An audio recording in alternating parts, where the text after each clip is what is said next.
Sponsored by Coke Zero. Fucking love Coke Zero.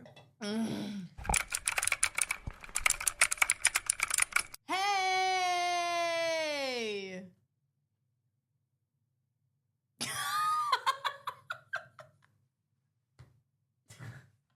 Hey guys. Hey guys! I just wanted to see if I could just like leave you hanging. Leave me hanging to die. Just keep hanging on. I'm just going to check what time my netball game is. 8 p.m. I was right. 8 p.m. Great. Great. We got plenty of time. Excellent.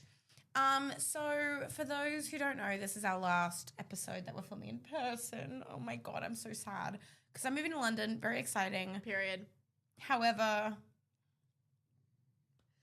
our plan is to maintain the podcast. yes, It might not be as regular. it better be. No, we'll try. We'll try our best. Okay, we're going to manifest it and then see what happens. And yeah, we're going to try our best. Mhm. The quality might go down a little bit because we're no longer in a nice studio. We're in our bedrooms. And you're just going to have to bear with us while we try trial and error. Figure it You know what I out. mean? However, we're doing 2 in a row. So Yes, same which is why we're outfits. saying the same outfits. We sound the same. Yeah. And Claudia did not go to the movies 2 weeks in a row. No. Because they spoke about that last episode. I did.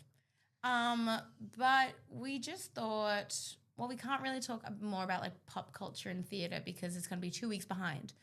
Wait. Do we miss something? Congratulations, Magic Mike West End, on 3,000 performances. Huge. 3,000 performances, fucking crazy. That's a lot. And they've extended even further. Yeah, yikes. That's all I had to say. Shout out Magic Mike West End. That's all I had. No, we did forget to talk, one more time. We did forget to talk about that last week. We did. Fair. This is us now. But anyway, we figured let's talk about something that's not so timely. Our lives, ourselves, iconic moments of ours, Yay. iconic theatre moments, what got us into theatre, For sure. all of it. If any of you know us personally, we'll probably mention you at some point. Probably. Yeah. So, Jazz, Yes. what got you into theatre? How did you start? My mother says that it was my babysitter as a child who sang. I don't think that's true. I think it was I just started singing. Like I can't remember a time where like I didn't, but I just started singing. Awesome. I just started singing, and what really got me into musical theatre was my primary school musical. Oh, where you were... I started in Peter Pan, Oh. and I was one of the lost children. Beautiful. And I really enjoyed that. And then I did a bunch more shows, and I was like, okay, I actually really, really love this. The thing that genuinely got me into theatre was watching... Actually, no. It was, unfortunately, playing Chef Louis in The Little Mermaid, in which I wore a fat suit, and it was really quite bad. And then what really cemented my love was even more, unfortunately, playing Princess Jasmine in Aladdin Jr. I've seen clips of this, I believe. I'm not gonna lie, I ate down, but I should not have been Oops. cast. No. Especially because the girl playing Genie was a person of color. Kind of hilarious. Girl. Really hilarious casting from my music teacher. But it's like they just do that for junior shows, and you're like, why are you putting on Mulan Junior? Literally. If, you have an all-white cast. It was just also makes like no she was good sense. enough to be Jasmine. Like it was like Right. when I auditioned, they were like, "Oh, like do you want Genie or Jasmine?" I was 10, so I said Jasmine. Jasmine, of like course. I was like I didn't know Yes. that there was a difference between like white and any other race. I was 10. Whereas she was one of my best friends at the time, Sophie. She was a person of color, my Ethiopian queen. And she got cast as the Genie, and she was good enough to be Jasmine too. Yikes. So, anyways, But could you have played Genie? Yeah, Oh. Okay. I actually think I would have been a better Genie, and she would have been a better Jasmine, because I had more charisma, and she had more like, Good. you know, more how do I explain? This face you've made. More like damsel vibes. Yeah. Not that Princess Jasmine is a damsel. She's No. actually kind of a bad bitch I'm as a far damsel. I'm in distress. as she gives well, she had more princess vibes. I had more like Rottweiler vibes. Yeah. Genie vibes. That's what I would Anyways, call you, Rottweiler vibes. Thank you. Yep. Casting decisions were made. I now don't agree with them, but I will say it really did make me love theatre. What about you? What got you into theatre? Well, I was pretty much the same. I was always singing, but funnily enough, so I have an older sister, and she's like 18 months older than me, so we're like very close in age. And growing up, she was always a better singer. It was always like the joke where like Emily's a better singer, like Claudia, stop singing. Like it was always like Emily's the better, like she's the singer of the family, and I was always like whatever. But I always loved theatre. While she was like playing sports at her extracurriculars, I was always doing the shows. I was always doing singing and dancing. I just fucking loved it always. But what really solidified it for me was, I think I was maybe 8 or 9, and we went to New York, and I saw The Lion King on Broadway, and The Lion King was it for me too. that just solidified it for me. And like I have like journal entries from like being in year 4 and 5, being like, I'm going to be on Broadway someday. And then I just kind of never wanted to do anything else. And so I was just kind of like, might as well fucking give it a red hot go. I feel like I had an interesting situation, like relationship with performing, because I moved around a lot as a kid. Yeah. For those who don't know, I lived in 3 different countries. I went to 8 different schools. The longest school I was at was 4.5 years. So and we moved house so many times. And so like, whereas I started dancing properly when I was 15, and you know, these kids have been at the exact same school their entire lives, had done the exact same dance school their entire lives. It was so good. Whereas I had bits and pieces of things all over. But like, regardless of that, I always wanted to do theatre. It was always just like what was going to happen. There was no like option B. Yeah. I guess. Like and I was smart. I loved school. I really did enjoy learning, and I tried my best to do a course. And my parents were like, you have to at least get into a uni course. You can do your musical theatre, but you have to get into a course. Yeah. And I did. But I didn't know that. I got into design at Swinburne. Period. Shout Did you end out. up going? No. No. No, I deferred. And then I just kept on deferring, and then my offer got rescinded. Yeah. Great. Cool. I didn't want to do it. Yeah, literally. But For sure. it was good. It was a good time. That's great. Were there any, other than Jasmine, did you have any iconic roles that you played in your youth? In my youth? How are we describing youth? Like 18 down? Yeah, 18 down. 18 down. Okay, well, some of my close friends, I can't believe I'm saying this. I went to an all-girls high school. Mm-hmm. And in my final year when I was drama captain, also I wanted to be known, I was like close with my drama teacher. Like that's my girl. I would go to her office most lunchtimes and just like cry. She was my girl. Love. Like cool auntie vibes. Yeah. So whatever she gave me, I couldn't say no.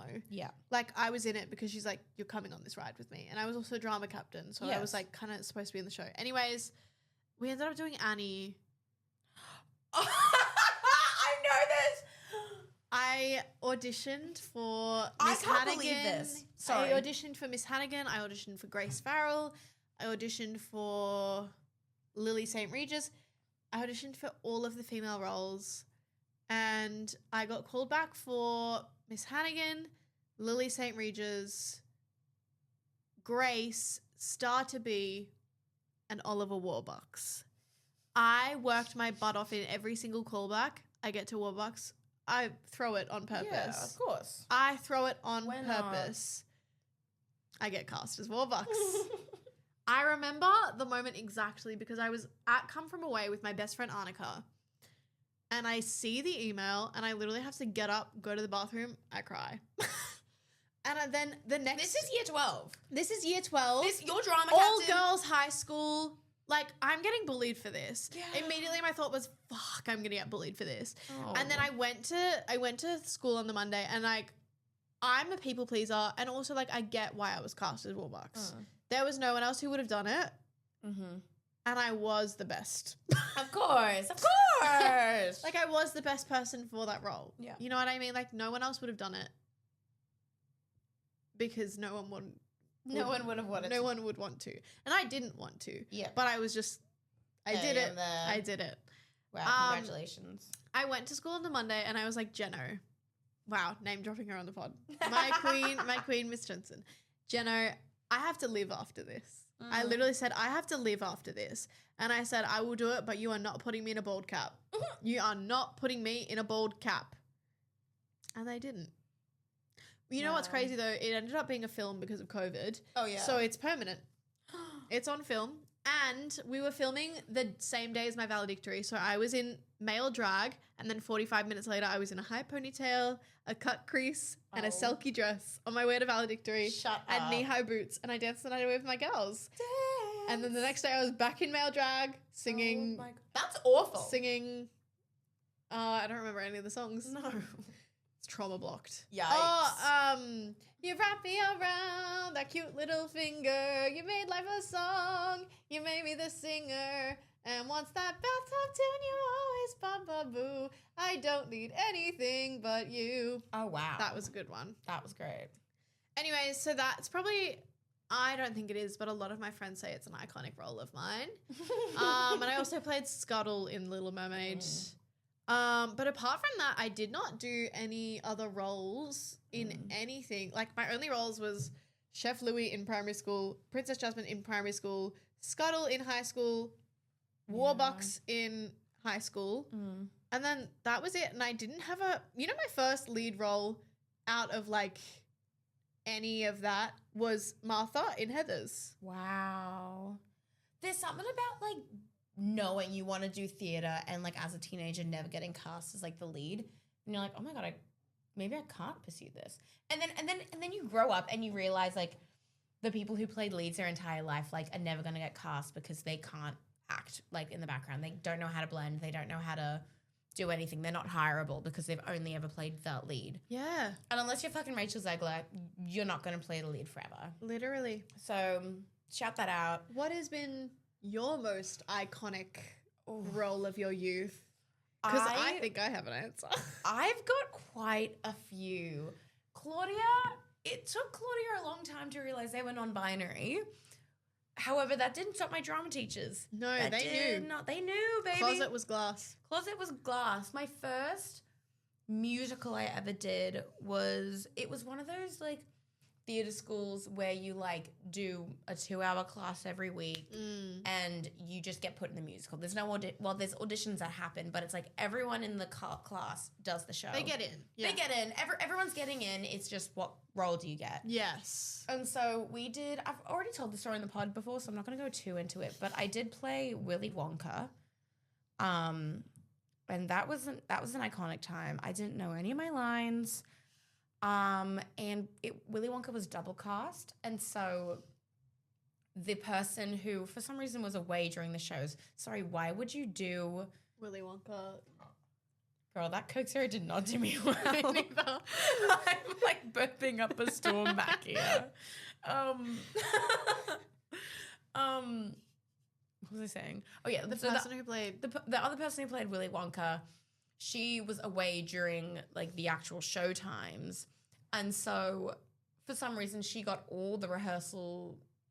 She got to practice every single week because she was doing the show first for her parents and they were going to a dress rehearsal or something. Anyway, we never practiced, like, any of the last scenes, and it was a hot mess express.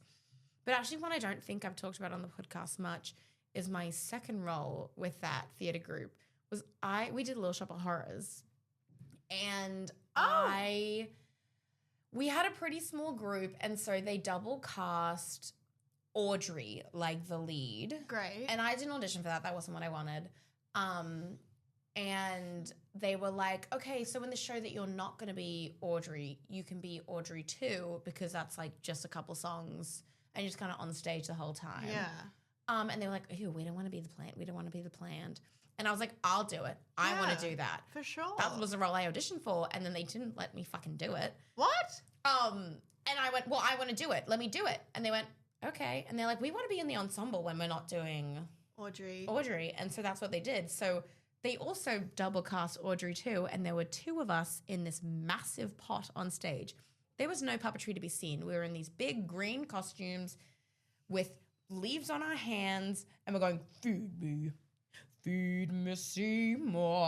Oh my God. Feed me all night long.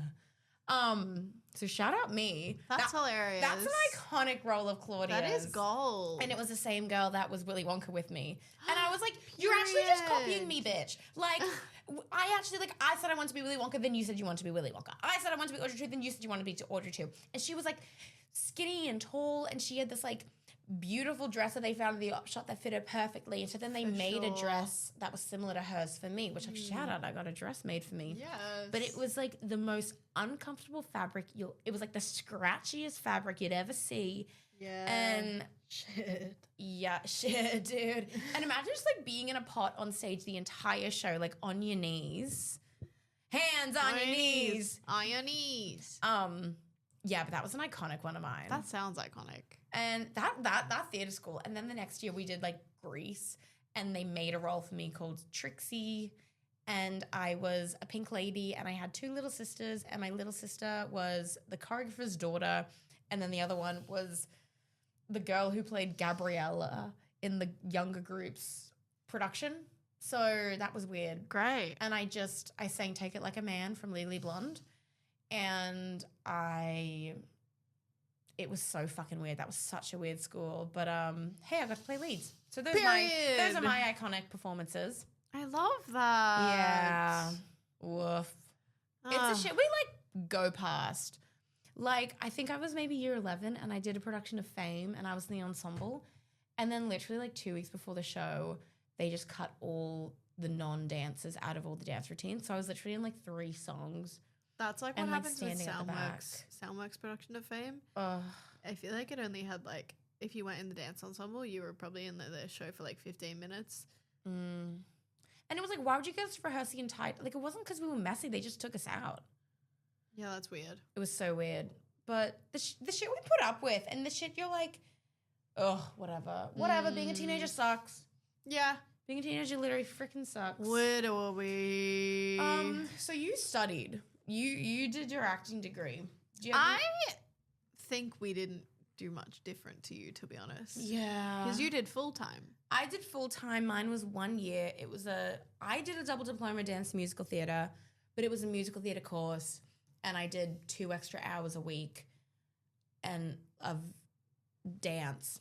So that I got to call it a double diploma dance musical theatre. Great. I can say many, many things about my course, but you know what? I got that qualification within a year, and I know so many people who have to do full-time courses for 3 years to get the same diploma. That's crazy. So, yeah. I got my bachelor in 2 years. Yeah. That was a bachelor. That's a bachelor. Because that's the thing with these practical courses, it's a pass or fail if you do your monologue, if you do your assignment. Yeah. You know? But then it's like the education that really is like what you're paying for. True. You know? I did write quite a few essays. Yeah. And we honestly shout out Ilana Harris Black, who was our course director. The way we did our assignments, it was literally bare fucking minimum. And we'd do like 2 or 3 every term. And it would be due the week after showcase. And so that first week of the term, you were just like doing your assignments. It was just assignment, like all day, every day. But then you did it and you were done. And you're like, wow, I didn't have to do any assignments during study. It was great. Literally. So shout that out. Do you have any like horror stories from you had some interesting shows. I think we both had some interesting shows during our courses. For sure. One that plays on my mind a lot for you is the Soviet machine advances. Oh my God. I think about it so often. I don't know why, but it really stuck with me. Like, what do you mean you had colored contact lenses, you were dressed as vampires, and you were dancing to chess? And I'm sure it worked. It honestly was our best show. And I believe that. I wish I saw it. Oh my God. I think about it so often. I need you to know that. Thank you so much. And the one where you dance to the cult monologue. We literally spoke about this so recently, We did. but it's still playing on my mind. Me and like 2 of my friends from full time, we did a recent rewatch and we watched them all.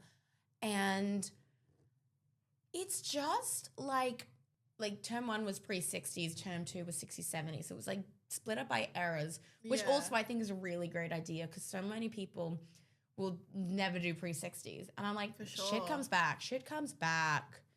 But like our 80s, 90s was like we were vampires. And my solo song was Be Italian. And I and I was like 18. And you know what's fucking hilarious about that? Mm. So our first costume of the show was like ones like costumes that they'd like rented from like a ballet studio, and they were these like beautiful red tutus.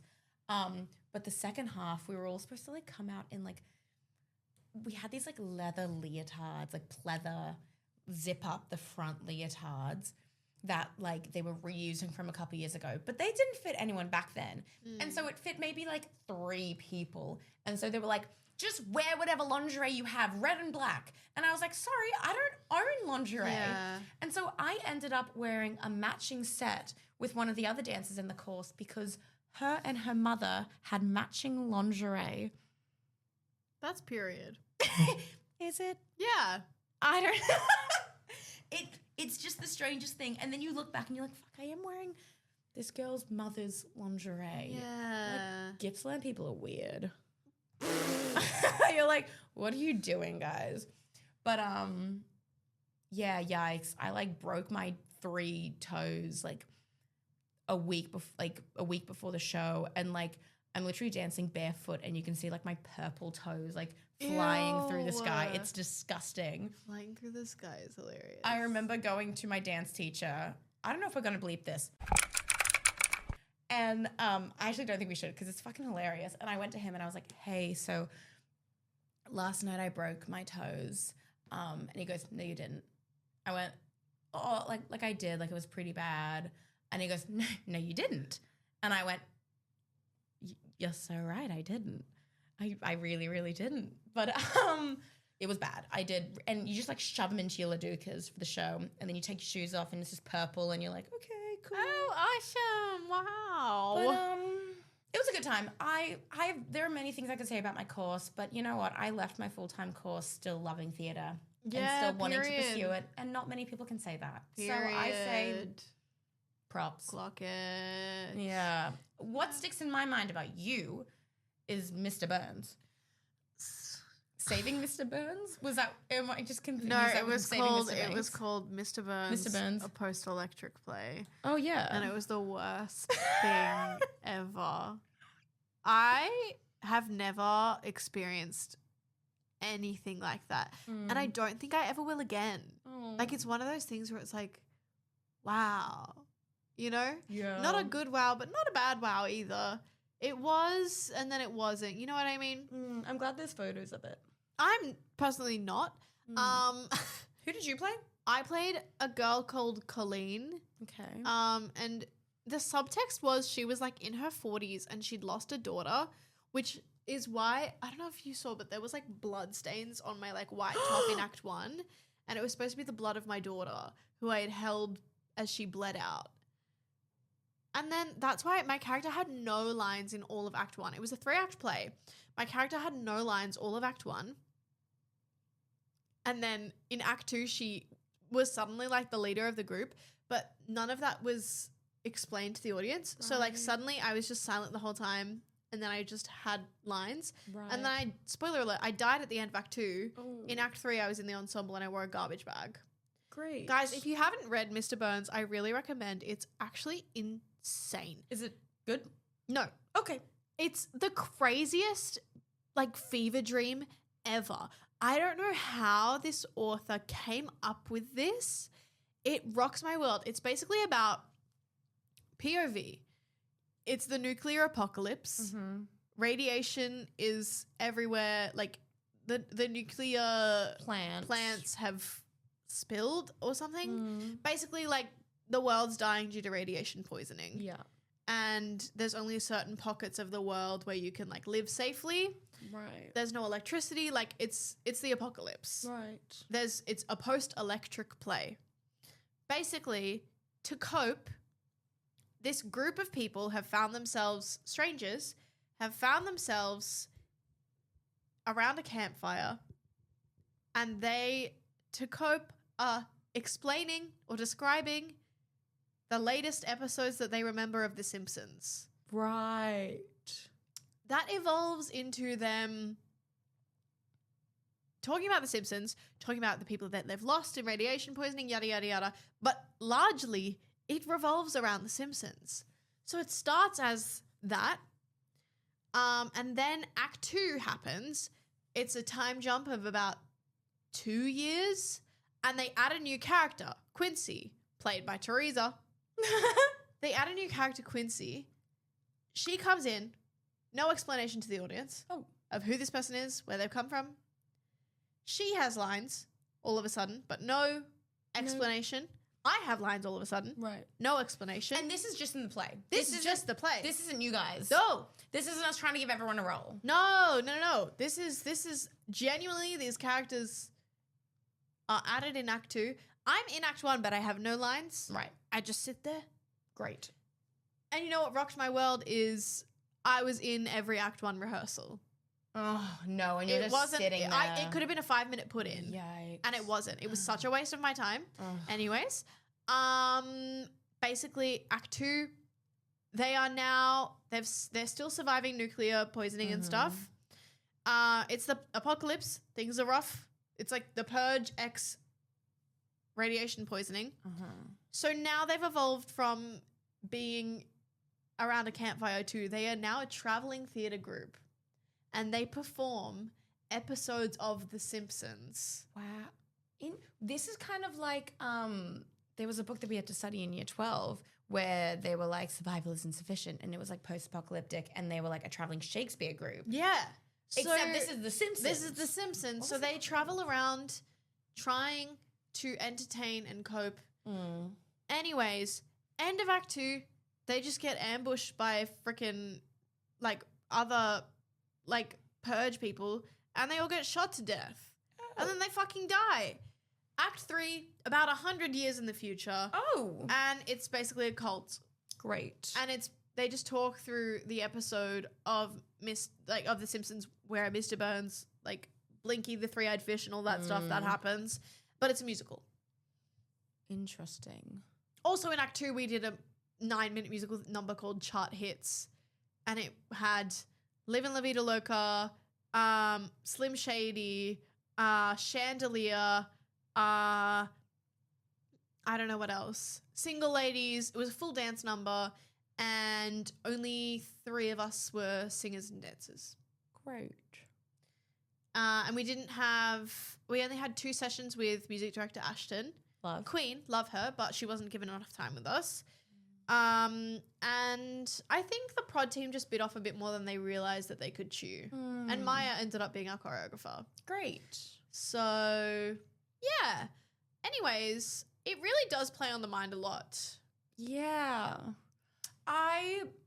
Because I was friends with you when you did that. And I just remember seeing photos on your story being like, come see our show.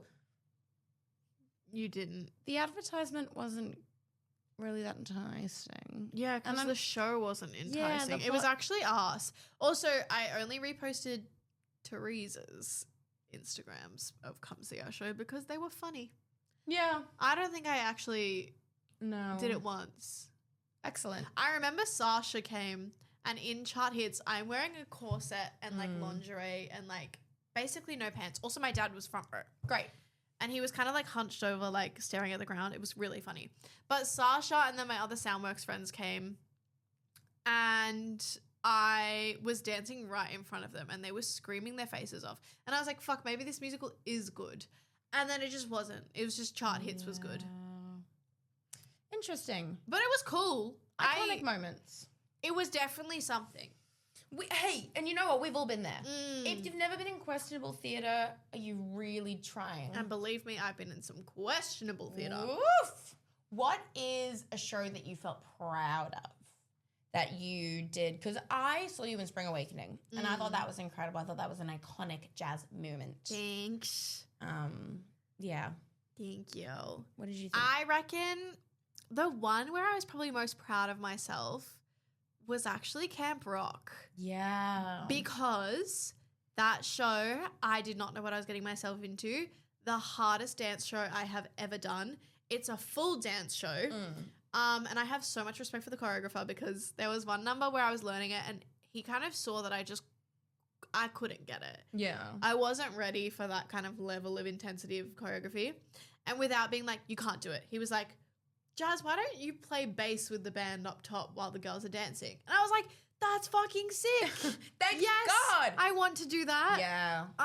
But like I was so unprepared for the amount of dancing, and I will say that in the end, I did a good job. I'm proud of you. I didn't quite nail it, but I did a good job in the end. Because it was also a short rehearsal period, wasn't it? 2 weeks. Yeah. 2 weeks. I mean, that's pretty much what it is in like professional theatre. Yeah. But it was 2 weeks, and I was just really unprepared. But I was proud because it was a challenge, but I was also probably most proud of myself for doing Venla because scary. That's a hectic role. Very scary. Yeah. Like I was really excited when I got cast, but I was also like immediately anxious and scared. I mean, I got lucky because I had the best castmates in the world. I've met many of them and they're all very lovely. If you ever want to bond with a group of people, do Spring Awakening. Yeah. Because it trauma bonds you. I would love to do Spring Awakening. It's just a show I think everyone would love. Like, it's a lot, but it was a lot. Yeah. It's just an incredible show. Yeah. Yeah. I really recommend doing Spring Awakening. It changed my life. Like, it's given me some of my favorite people in the world. I love that. Yeah. Yeah. What about you? What's been your favorite show / role that you've been most proud of outside of tertiary and primary studies? I was really proud of Chorus Line. You fucking slayed Chorus Line. I remember like when the like audition came out for that, I like I didn't know much about the show. Obviously I knew what it was about. I'd seen the documentary. And I auditioned for Maggie originally, which is one of the trio at the ballet. And that's a hard sing. And I'll never forget that audition because they were running late at the callbacks. And so they literally just got us to go, at the ballet. And just like, that was it. That was the entire bit we did. They didn't even let us work into it. Well, that's awful. And I'm not a singer like that. Like, I need to work into it. Though, because I am thinking about the company, so. Yeah. No one's shocked. Yes. But being a performer doing Chorus Line is just one of the most magical experiences you can experience. I made such a great group of friends. It was such a great show. It was really good. And with love and respect to the prod team, because choreographer 8 boots down, she rocked it. But we didn't get a lot of support. No. It was not like let's all have a sit-down meeting and talk about our characters. We didn't really get to work on it in that way. It's just such a challenging show choreography-wise.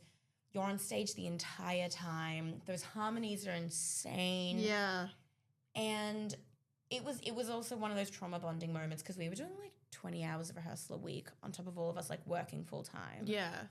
But that is just such a rewarding show to do. I cried every night during what I did for love. I did also being on stage in a leotard is a very intimate thing. And it's not like you're like moving all the time. You're like still on that stage. You rocked it though. You look good in purple. Thanks, queen. You're welcome. I actually did not get a costume. That was all my own clothes. I tried on a costume. No one liked it. This company. I tried on a costume. No one liked it. So they gave the notes to the costume director. We came back like 4 weeks later and I opened my bag and it's the exact same costume. She hasn't done anything to it. Yeah, great.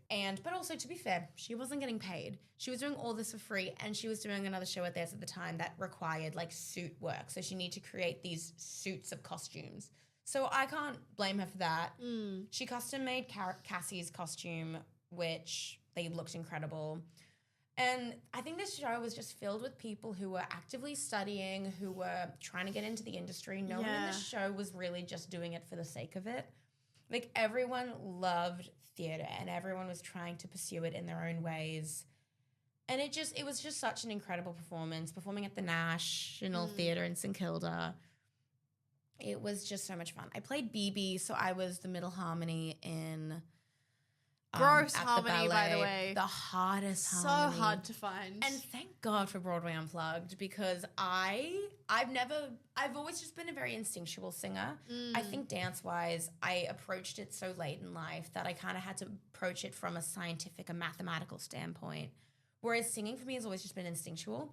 And so harmonies have always been really hard because I don't understand the theory of music. Right. Like I understand bits and pieces, but anyway, those harmonies are incredible. They sound beautiful when done correctly, but they're very, very hard. Mm-hmm. So I was very proud that I think I nailed them most of the time. Period. Other than one show, our director came back and she was like, hey, Claudia, you're doing the harmony wrong. And I was like, oh, which part? She goes, I don't remember one of it. Just like review it. And I was like, cool. We go on stage in like a minute. Let me just not think about this for the first like 20 minutes while we're on stage. Great. But that is just such a fun show to do. I loved it. I had such a good time. You rocked it. And I made so many great friends.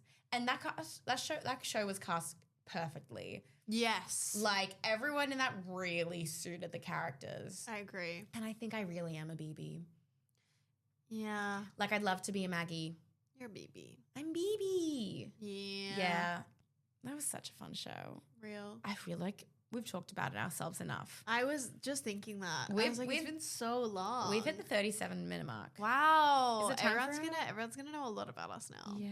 Yeah. This is like when we're rich and famous and we're doing our Hot Ones interviews or we're doing our... People will come back to this. They'll come back to this and like... Boots on the ground. Journalism. Yeah. Very that. Why don't I go for my... Yeah, let's get into our working notes. Yeah. If you don't know, a working note is something that we would change about life. Our working notes for society, for the world, for people. Yes, and this is our last round of working notes in person. I feel like I've done a working note to this similarly, but I saw a TikTok the other day, and it was this girl. She was getting new headshots, and she was like, editorial headshots are really in. You want to show your personality. You want to show who you are in your headshot. And I just think the idea of types of headshots being in and out is just ridiculous. Headshots are so expensive. I agree. They are so expensive. As long as it's a photo of my face, as long as I look like it, that's what exactly. Or like people are like, yeah, you want this because like it'll look really bright when you're a bunch of thumbnails on a screen. I went, sorry, actually, I'm not a picture. This photo doesn't represent me. This is just a photo of my face. Yeah. As long as it looks like me and I have the same haircut. And I just think we're getting to this point with theater and with actors where everything is online. And we're always looking for advice and we always want to hear these things. But I think we're making it too tricky for ourselves. I think we're making these rules.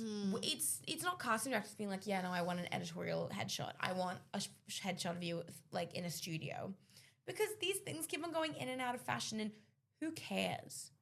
Who cares? Literally. If it's clothes you wear, every time I'm taking a headshot, I wear clothes that I wear to auditions.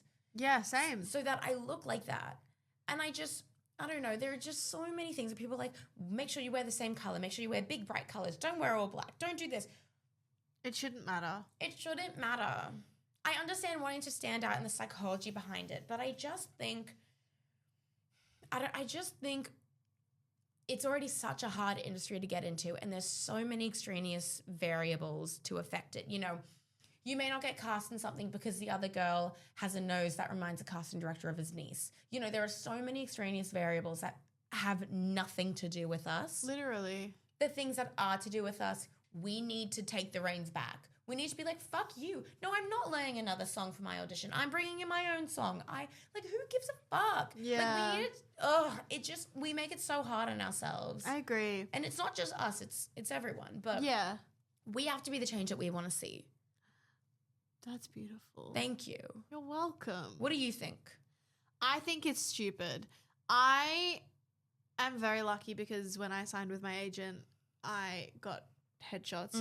And even still, it was like a 15 minutes, let's go outside, find good lighting, boom. Yeah. Change tops, boom. Yeah. You want to wear your glasses?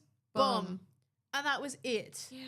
And that's all it should be. And it's not, well, we need a happy one. We need a serious one. We need one that makes you look old. Well, actually, we do need one that makes you look older and younger, because if you want to play a teenager, you need to look like a teenager in your headshot. Totally. But we don't need a happy one and a sad one, because that's what you're showing in your audition. Totally. And that's the other one, like the editorial ones. What are we on about? What does that even mean? What does that even mean? It shouldn't be like a emotional one. It shouldn't be like a literally just smile. Just be you. Just mog. Yes. Or like some of them, you go and take a headshot and they do your makeup and hair. But I'm like, I'm not wearing full makeup and hair to an audition. No, I'm not getting someone else to do my hair and makeup for an audition. I'm doing it myself, so I should look like me at an audition. I will say I did get makeup and hair, but that's only because I cannot trust myself with a makeup brush. That's valid. For a camera. And my hair queen, she said, my hair was straight when I got there, and she said, I can see your curl pattern. Yeah. Go wet your hair right now. And then she did help me do my curl routine. I love that. That's the other thing. Wear your natural hair. Wear your natural hair. Because, I mean, I do straighten my hair a lot, but I have naturally curly hair. And it depends on what the audition is. But I usually actually go in with curly hair. And you know what? Can I be honest? I swear in every show when they're like diversity matters, we want every single person. There is always one white girl with curly hair. There's always a redhead. There's always one white girl with curly hair. For sure. And then the rest is up for grabs. Yep. So wear your fucking natural hair. If you have naturally dead straight hair, fucking use it. Yeah. You look at the Dallas Cowboy cheerleaders, and so many of these girls now have straightened their hair because they can't do it. Like, fucking embrace it. Embrace you. Literally. That's what you have to bring. Literally. I do think as someone who has short hair and has a short haircut, people like every time you have a new haircut, like you have to do new headshots. Every time you have a new colored hair. I do agree. I think every time you color your hair color, yes. My hair grows so quickly. Yeah. I can't be affording headshots every...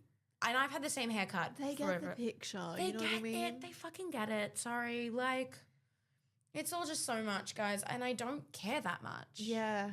I don't care that much. Just let me be me. Literally. Let me be me. Yeah. Also, we need to be funnier on our resumes. Work resumes. I'm trying to get a cafe job. Okay, yeah, we'll make that serious. But like, theatre resumes... We're losing the ancient scriptures of a fun resume. You really think so? My resume is so boring, but it's just like, it's also like my agency template and I just filled it all in. That's the thing. A lot of them are just agency templates. Yeah. But I don't know. I just think they're so fun. Mine, I don't know. I think we need to bring it back, make it more fun again. You know what? I agree. We're in the creative industries. Let's be creative. We are in the creative industry. We need to channel Elle Woods. We do. Pink scented paper. Absolutely. Wait. That's a genius idea. Pink scented paper. My next in-person audition, I'm taking a resume pink. My friend's resume is pink and she sprays with perfume every time. Period. Clocked it. That's enough about my working note. What's your working note? My working note is kind of rogue. Okay. Men's mental health. I do remember you writing this down before. Yeah, I wrote it down before. And it's not a bad thing. It's me just saying, like, I told you, go to therapy. We've been fucking saying this, and people are like, we don't talk about men's mental health enough. I'm like, we do. We talk about it's it plenty. all I've been talking about lately. Yeah. I don't want to get too into details, but it's literally all I've been talking about is men's mental health. Yikes. I've given resources. I've done it all. And it's like, it shouldn't be my responsibility. No, you're not a therapist. I'm not qualified. No one that you're talking to is qualified. But hey, talk to someone who is qualified. Mm-hmm. And that's why I think this is my rogue part. I genuinely think that by calling it, in quotations, men's mental health, it makes it worse. Yeah. Not better. Absolutely. Because if it's men's mental health, there's a stigma that it's not spoken about, which means that you're going to channel into the stigma of not talking about it. But if it's just mental health, then there's still stigma around it, but there's less stigma. And it's not a bad thing. Like, I think that there should be a men's mental health round of the AFL. Like, I agree with Bailey Smith. I agree that men's mental health is an issue. But I think that by saying that men's mental health is an issue, it feeds the issue. Totally. And it's like men are using it as an out to then not get help. Yeah. Because they're like, oh, it's freaking men's mental health. I can't go see a therapist. That's gay. Shut the fuck up. Everyone's mental health is important. And it's one of those things where as an oppressor, the oppressed understand the oppressors so much more than vice versa. You know, people of color understand white people so much more than white people understand people of color. 100%. Same as queer people, same as people with disabilities. Yeah. And absolutely the same as men and women. Literally. Because and it's like, it all fucking comes down to the patriarchy. And it's not men, it's not specific men. No, it's the system. It's the system, and it's the men system. and women and everyone who reinforces this system. Yes. It comes back to that 1000%. Everyone's mental health matters. Exactly. Not doy. But why is it now on me? Why is it now on you to help fix this? Exactly. When we can be doing, like, fixing it ourselves. For sure. I've been going on this big, interesting rant recently where Gen Z is the first generation where more men are Christians than women. For forever, it has been more women are Christians than men. And I truly think one of the biggest reasons why is church and religion is a big part of it is community. Mm-hmm. And I think women for millennia have had to create our own community. Yeah. Whereas now men are realizing they don't have a community, they don't have groups, they don't hang out, you know, like they don't have places to be. You know, women create their own communities and friends, and they create their world and their village. But men don't do that anymore, and I think that's a big reason why so many men are falling back into, not falling, not the right word, are coming back to returning to the church, because it is the easiest way to create community. And I think you're doing this to yourselves. I agree with you 1000%. I think calling it men's mental health just defeats the point. I agree. I think that, like, it's not me saying that men's mental health isn't an issue. No. It is. It's me saying, let's just stop calling it men's mental health. Mm-hmm. Let's just start calling it, oh, you're a man and you have a mental health issue. Absolutely. Cool, go to therapy. Totally. The patriarchy affects both sides. Yeah, and I'm sick of this thing being like, oh, well, like, a therapist is a stranger. They don't know my situation. They will.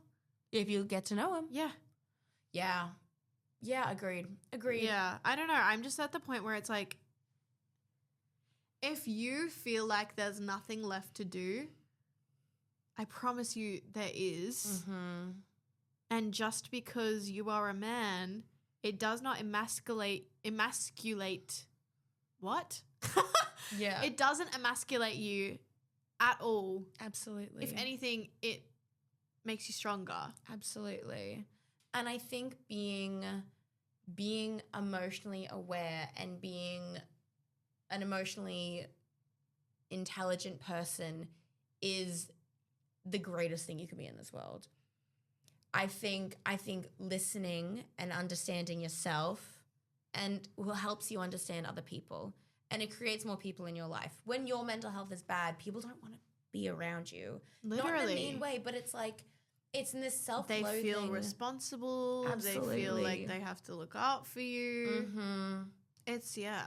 And there's no blanket rule where, like, it's not, if you have mental health issues, you're a bad friend. Of course not. That's not what we're saying. It's that you have to help yourself so that others can help you. 100%. It can't be on everyone else. You can lead a horse to water, but you can't make it drink. Mm-hmm. Absolutely. There was another quote I was going to say, but, if you can't love yourself, how in the hell are you going to love somebody else? Can I get an amen?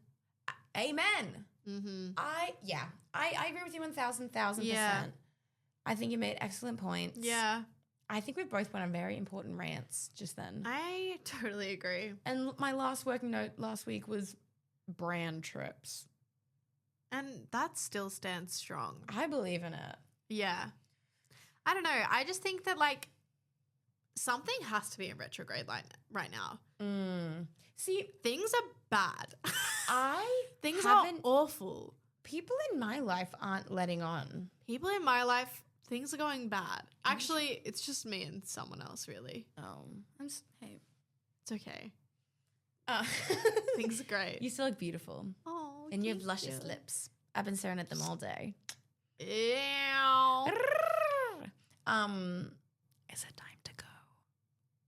Oh. I don't want to go. I don't want to wait. That means we have to say goodbye. No. What are we at? We're at 51 minutes. Already? I know. Oh, shit. Okay, well, I guess we better wrap it up then. Yeah, so to end our podcast. Wait, why am I going to cry? I know, I think I'm going to cry. And we're still continuing the podcast. I You're know. still going to get this You're content, just guys. going to be on the other side of the world. Aw. Wait. Okay, to end the podcast, why don't we say our favorite things about each other? Shit, this is hard. I'm just kidding. Damn. I think my favorite thing about you is I just think you're a really great friend. I think you're very caring. I think you're very selfless. I think you're a loving person. You're a great listener. And I think your greatest attributes just make you a great friend. And I think you're a lovely person to have a podcast with. You're so sweet. And my favorite part of the week is recording the podcast. I Editing love is a you. different point. Editing? I fucking hate. I go, fuck, it's already Thursday. Yeah. But my favorite time of the week is our scheduled hangout time. I love our scheduled hangout I time. love our scheduled hangout time. So what's your favorite thing about me? My favorite thing about you is And look me in my eyes when you say it. Okay. You always make me laugh and smile, and you're just a ray of sunshine. Girl, you make me giggle. Girl, you make me giggle. Girl, you make me giggle, girl. No, you really do make me giggle. I just think that you are one of the funniest people. Really? And that's not being like, you're so funny. It's like in times of like literally I was crying in the car on the way here today. Like, life is like rough.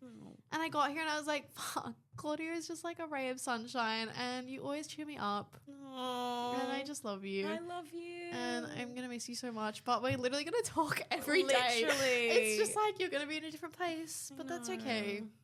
Can we kiss now? Yeah. The camera There's is not even off. a camera. It's just for ourselves. Ew.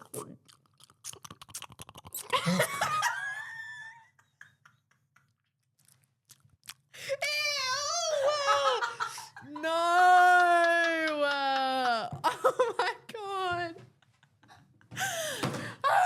No. This is us kissing. I actually can't do this. We're back to our Foley noises. Oh my God.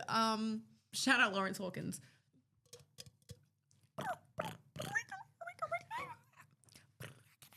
The icing's hard. No. Give me a noise. Chloe just goes, give me a noise, and I gave them a face like, what do you mean? Okay, A tambourine.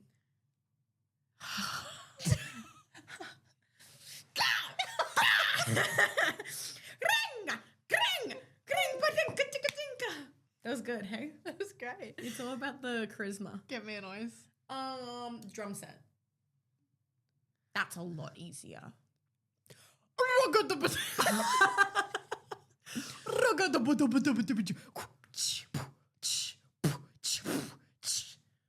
That was a snare and a hi-hat and a bass. I could tell.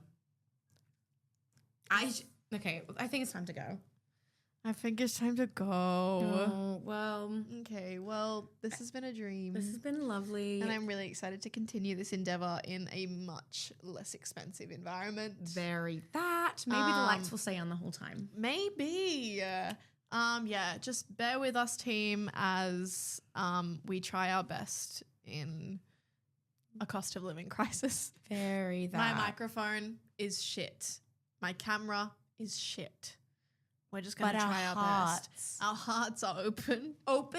And our intentions are beautiful. and ready for the taking. Period. All right. Well, I've been Jasmine. I have been Claudia Chemka. And we will continue next week. We will continue There'll next be another week. episode. And we can hear all about Claudia's life in London.